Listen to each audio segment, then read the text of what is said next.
Hello दोस्तों, मेरा नाम समर है और मैं आज फिर नई कहानी के साथ आया हूं जिसका नाम है मौत के मुंह से वापसी।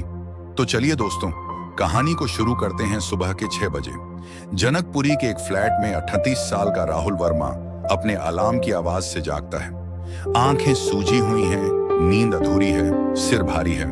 पिछली रात ऑफिस से लौटते हुए देर हो गई थी और फिर वही दिनचर्या, चाय बनाना, मेल्स देखना, बॉस की फालतू मीटिंग, ट्रैफिक, धुआं और अधूरे सपने। राहुल की जिंदगी सिर्फ चल रही थी, जी नहीं रही थी। उस दिन राहुल बहुत थका हुआ था, लेकिन फिर भी गाड़ी उठाई, ऑफिस के लिए निकला। दिल्ली की सड़कों पर धुंध थी।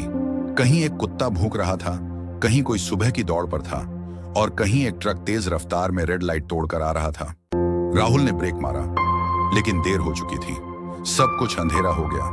राहुल को लगा कि वो किसी अजीब सी जगह पर है। ना रोशनी, ना अंधेरा, बस एक खालीपन। फिर उसके सामने एक दरवाजा खुला और एक आवाज आई, क्या तुम वापस जाना चाहते हो राहुल? राहुल ने कहा, हाँ बिल्कुल, मुझे बहुत कुछ करना है।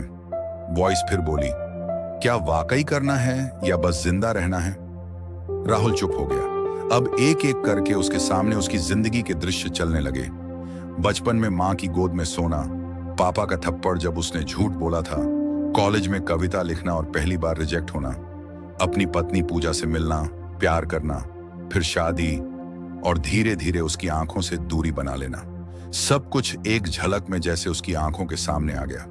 वो आवाज फिर आई, क्या तुम अब वही बनोगे जो थे या वो जो हो सकते थे लेकिन कभी बने नहीं?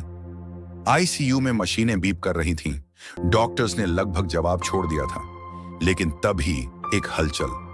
राहुल की उंगलियां हिली और आंखें धीरे धीरे खुली। ये जिंदा है, नर्स ने चिल्लाया। राहुल की जिंदगी अब बदल चुकी थी। उसने नौकरी छोड़ दी, छोटी सी जगह ली जहां वो कहानी लेखन का काम करता है। हर रविवार एनजीओ में बच्चों को किताबें पढ़ाता है। हर शाम अपनी पत्नी के साथ छत पर बैठकर वो बातें करता है जो सालों से दब गई थी। अब वो जिंदगी जी रहा था, मौत का एहसान चुका रहा था। राहुल को जिंदा रहना था, इसलिए नहीं कि मौत हार गई थी, बल्कि इसलिए कि जिंदगी ने एक आखिरी मौका दिया था। तो दोस्तों, आपको यह कहानी कैसी लगी हमें कमेंट में जरूर बताएं और हमारे छोटे से चैनल को सब्सक्राइब करना ना भूलें। धन्यवाद।